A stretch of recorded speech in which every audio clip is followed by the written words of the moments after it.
राहुल गांधी जीवन परिचय। राहुल अपने परिवार की चौथी पीढ़ी के सदस्य है जो कि राजनीति में कार्यरत है। ये अभी फिलहाल में भारतीय राष्ट्रीय कांग्रेस के अध्यक्ष पद पर कार्यरत भी है और इसी के साथ ये नेशनल यूथ यूनियन और राष्ट्रीय युवा कांग्रेस के चेयरपर्सन भी है। इससे पहले राहुल अपनी पार्टी में सचिव पद पर कार्यरत थे।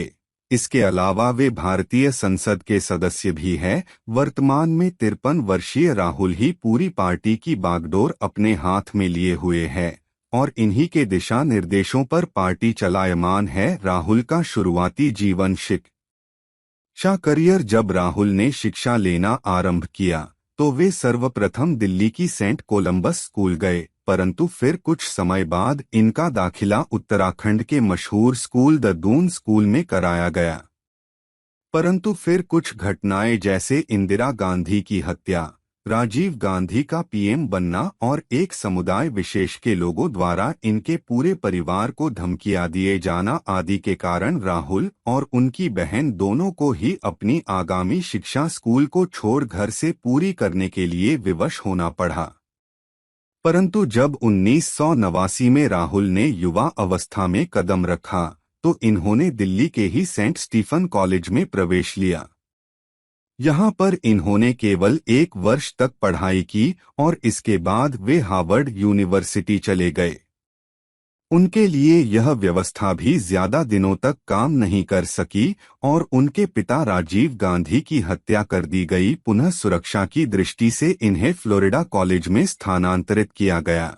यहीं से इन्होंने 1994 में अपना ग्रेजुएशन पूरा किया। यहाँ पर इनकी सुरक्षा के लिए इनकी पहचान अन्य लोगों से छुपाकर रखी गई थी। केवल इनकी सुरक्षा एजेंसी और कॉलेज के अधिकारी इनकी असली पहचान जानते थे। इसके बाद कैम्ब्रिज यूनिवर्सिटी के ट्रिनिटी कॉलेज से इन्होंने अपना एम.फिल पूरा किया। इस प्रकार राहुल एक उच्च शिक्षित नेता है।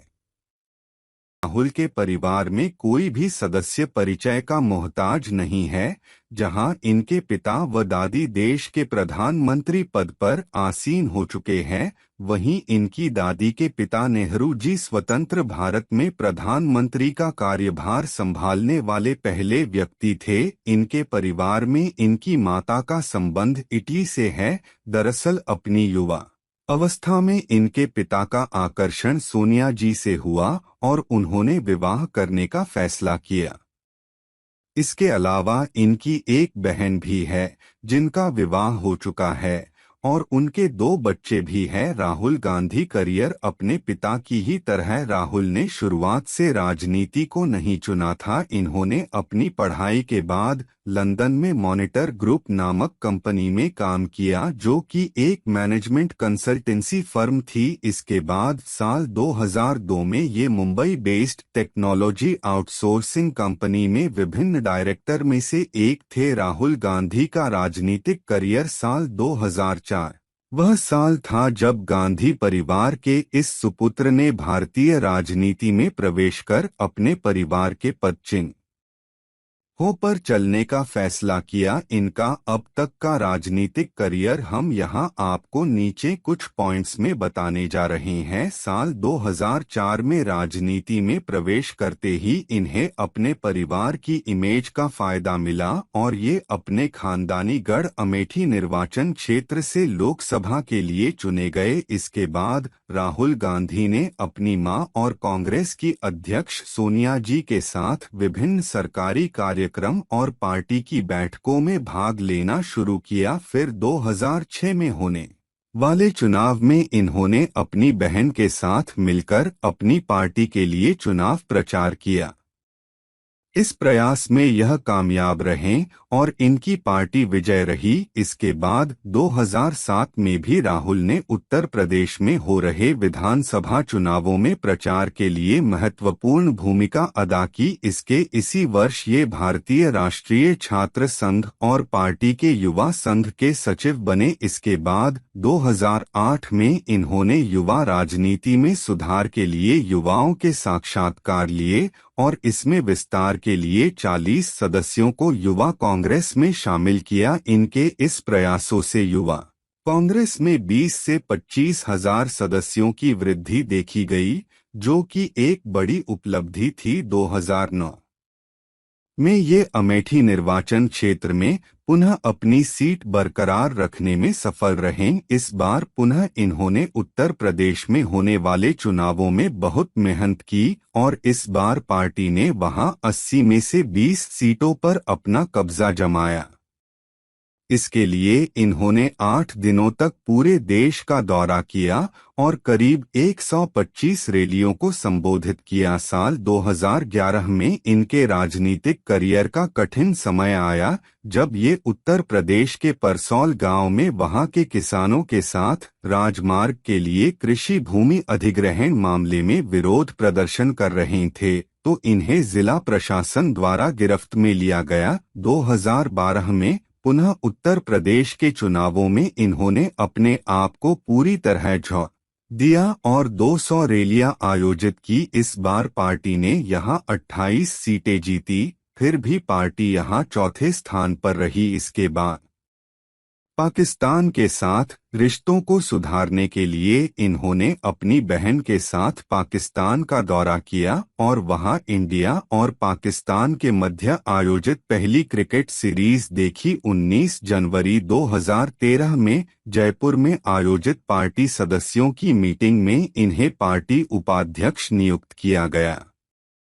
अब आधिकारिक तौर पर ये ऐसे द्वितीय व्यक्ति थे जिसके हाथ में पार्टी की कमान थी और प्रथम स्थान पर इनकी माताजी सोनिया जी थी। साल 2013 में राहुल का पार्टी में पावर तब देखा गया जब इन्होंने मनमोहन सरकार की खुली आलोचना की, जबकि प्रधानमंत्री द्वारा सुप्रीम कोर्ट के फैसले दोषी आदमी चुनाव नहीं लड़ सकता को अध्यादेश जारी कर रद्द किया गया था। साल 2014 चुनावों में राहुल अमेठी से स्वयं की सीट बचाने में तो कामयाब रहे, परंतु यह साल उत्तर प्रदेश में कांग्रेस के लिए बुरा साबित हुआ और इस वर्ष पार्टी को अपनी सबसे बड़ी हार का सामना करना पड़ा। इसके बाद से वे सतत आने वाले चुनावों के लिए अपनी पार्टी को तैयार कर रहे हैं और पार्टी सदस्यों के साथ मिलकर बहुत मेहनत कर रहे हैं।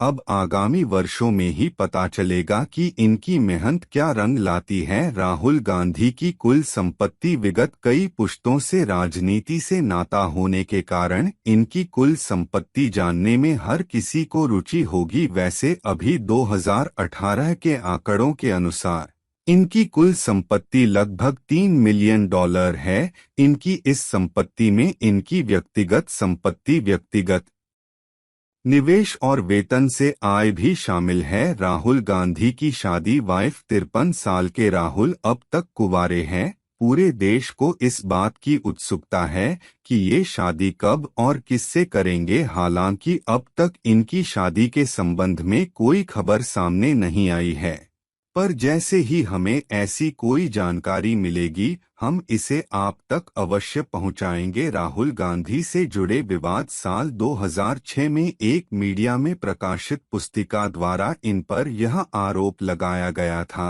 कि इनके द्वारा विदेश में ली गई डिग्री और इनके द्वारा दी गई इनके प्रथम जॉब की जानकारी झूठ है, परंतु जब इनके द्वारा उन्हें कानूनी नोटिस भेजा गया तो उन्होंने अपने बयान वापस लिए। अभी हाल ही में एक संसद सत्र के दौरान इन्होंने अपने भाषण के बाद पीएम मोदी को जाकर गले लगाया और फिर लौटकर अपनी ही पार्टी के नेता ज्योतिरादित्य सिंधिया की तरफ आंख मारकर इशारा किया। इस घटना को मीडिया में खूब कवरेज मिला और इस संदर्भ में राहुल की बहुत निंदा भी की गई।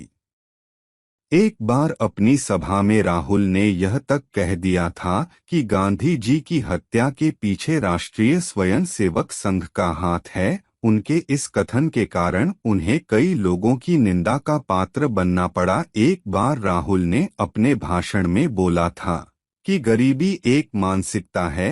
हालांकि अपने इस कथन से शायद वे लोगों में आत्मविश्वास जगाना चाह रहे थे, परंतु इस बयान ने तूल पकड़ लिया और उन्हें विवादों का सामना करना पड़ा। राहुल गांधी के बारे में ताज़ा खबर 2023 सन 2019 में राहुल गांधी ने कर्नाटक के एक चुनावी रैली में एक बयान दिया था कि सभी मोदी सरनेम वाले लोग चोर होते हैं। इस बयान के बाद पूरे भारत में इस बात का बवाल मच गया। सूरत के एक भाजपा विधायक ने राहुल गांधी पर मानहानि का केस कर दिया। इसके बाद सूरत कोर्ट में उनके ऊपर केस चल रहा था, जिसमें वे अब तक 3 बार सुनवाई में कोर्ट जा चुके हैं। हाल ही में 24 मार्च 2023 को सूरत हाई कोर्ट ने इस पर अपना फैसला सुनाया है। वह यह है कि उन्हें इस मामले में दोषी करार दिया है और उनकी संसद की सदस्यता को रद्द कर दिया गया है। साथ ही उन्हें 2 साल की सजा सुनाई गई और 15,000 रुपये जुर्माना देने को कहा गया है। हालांकि उन्हें 30 दिन की जमानत मिल चुकी है, लेकिन उन्हें अब वे सन 2024 के चुनाव में खड़े नहीं हो सकते हैं। राहुल गांधी से जुड़े रोचक तथ्य। राहुल एक जाने माने रईस परिवार से संबंध रखते हैं, परंतु फिर अब तक इनके नाम एक भी कार रजिस्टर नहीं है और वे ट्रैवल के लिए सरकारी वाहनों का प्रयोग करते हैं। 2011 में जब वे यूपी में परसौल में उत्तेजित किसानों से मिलने जा रहे थे, इन्हें यूपी पुलिस द्वारा गिरफ्तार किया गया था। हालांकि 3 घंटे बाद इन्हें प्रशासन ने रिहा कर दिल्ली जाने की समझाइश दी थी। राहुल राजनीति में नए जमाने के नेता है और ये लगातार अपनी पार्टी के लिए नए नए प्रयोग करते रहते हैं, जिससे उन्हें प्रसिद्धि और विवाद दोनों का ही सामना करना पड़ता है। उन्होंने अपने व्यस्त समय में से टाइम निकालकर आम लोगों के घर जाकर उनके हाल जानने की कोशिश की। उनके इस प्रयोग के लिए उन्हें काफी प्रशंसा मिली। हालांकि कुछ लोगों ने इसे प्रचार का तरीका बताकर उनकी निंदा भी करी। ये हमेशा से लोकपाल के पक्ष में रहे हैं और उनकी राय है कि लोकपाल को संवैधानिक निकाय बनाया जाना चाहिए और संसद को इसके प्रति जवाबदेह होना चाहिए। देश की अदालत की तरह राहुल ने भी समलैंगिकता को अपराध की श्रेणी से बाहर होना करार किया है। राहुल महिलाओं को समानता वाले मुद्दे पर भी हमेशा महिलाओं के पक्ष में रहे हैं और इन्होंने लोकसभा और राज्यसभा में महिलाओं के लिए 33% रिजर्वेशन का भी समर्थन किया है। ये मार्शल आर्ट में ब्लैक बेल्ट है। इसके अलावा इन्हें हवा में उड़ान भरना भी पसंद है, इसलिए इन्होंने हवाई जहाज चलाने की ट्रेनिंग भी ली है। राहुल गांधी की पसंद और नापसंद। राहुल को खाने में नूडल्स, कोल्ड ड्रिंक और कुछ भारतीय व्यंजन पसंद है।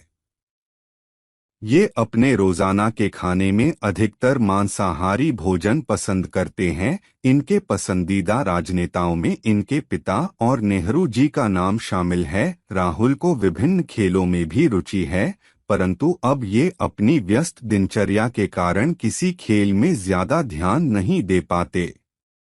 राहुल गांधी पर किताबें। Rahul the first authoritative biography. Rahul की इस ऑटोबायोग्राफी में नेहरू गांधी परिवार के संबंधों को बताया गया है और इसी के साथ आधुनिकता और राजवंश से संबंधित चर्चा भी की है। इस किताब में लेखक ने राहुल के सार्वजनिक कार्यक्रमों, उनकी भारत में विभिन्न यात्राओं, उनकी आम आदमी तक पहुंचने की नीति और युवा कांग्रेस के संबंध में बताया गया है। इस पुस्तक में यह स्पष्ट किया है कि इनके कार्य भारत को किस तरह प्रभावित करेंगे।